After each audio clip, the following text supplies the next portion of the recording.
Hello everyone. In this video, I'll be teaching how I calculate the power loss in a circuit using a simple kilowatt and a space heater. And then as a bonus, we'll also find out what sort of power loss you'll have in an extension cord as well when combined with the space heater on the circuit. The first step is to plug the kilowatt into the socket.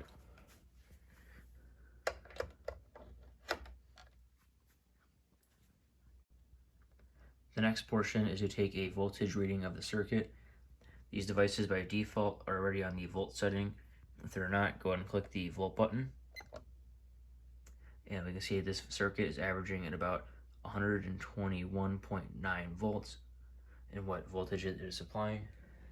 Then what we're going to do is plug in the space heater and turn it on and pay attention to what voltage the circuit stabilizes at. So it's still at 121.9 volts. We're going to go ahead and turn the space heater on.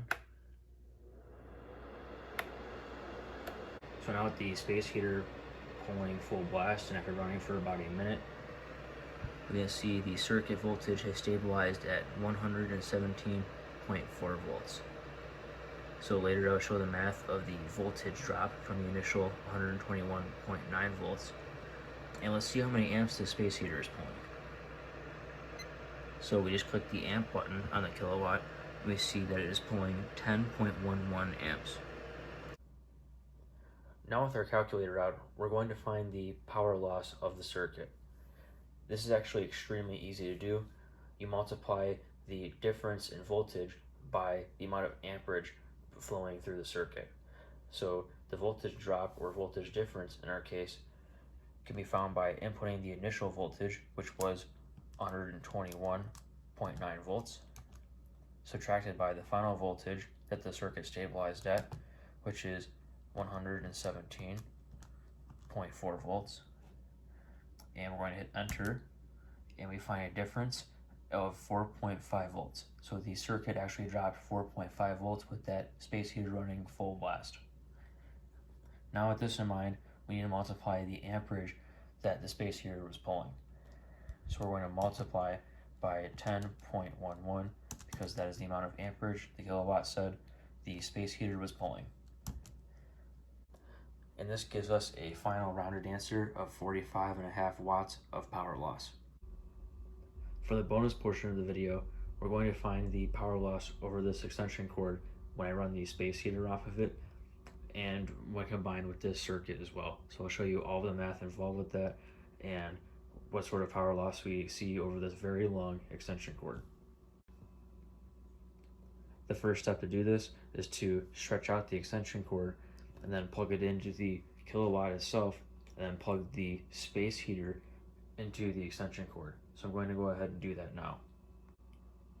The orange extension cord we're testing with is now completely stretched out across the basement so that it has good surface area with the air and can dissipate heat well. This is important for safety so the cord does not overheat, and it's also important for keeping test results accurate because if the wires get warm, they'll increase in resistance and cause more voltage drop. We really want this to be stable when we're doing the experiment.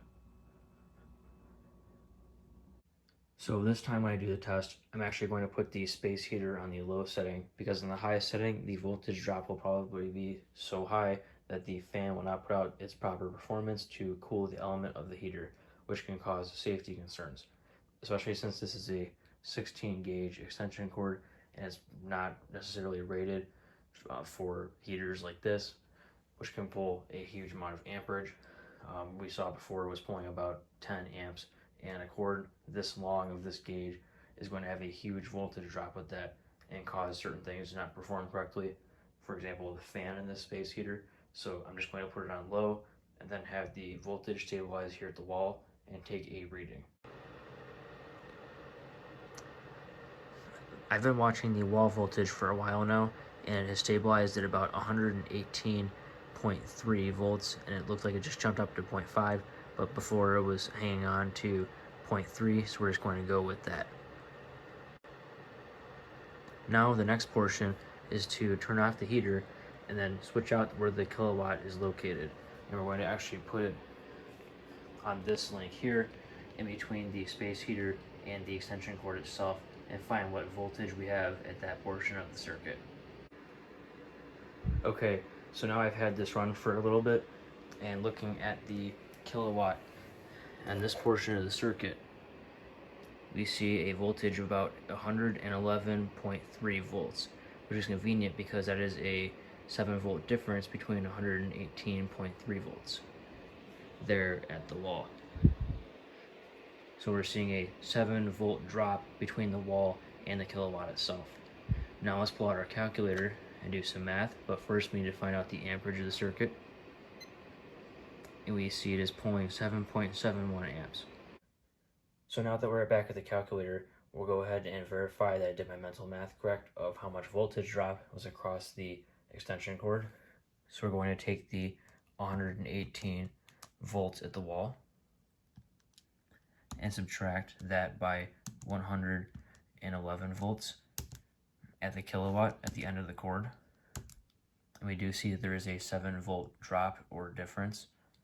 And then we're going to multiply that by the amperage that the space heater was able to pull through that circuit at the low setting, which was 7.71 amps, and hit enter. So that number rounds up to 54 watts, and what's incredible is that cord there was able to dissipate 54 watts of heat itself, and that's how much power we're losing in the cord. As a final wrap-up, calculating the power loss in a circuit is found by multiplying its voltage drop by the amperage flowing through it. And in this experiment, I used a kilowatt to get that data. On a word of caution, always properly size an extension cord for what you are doing.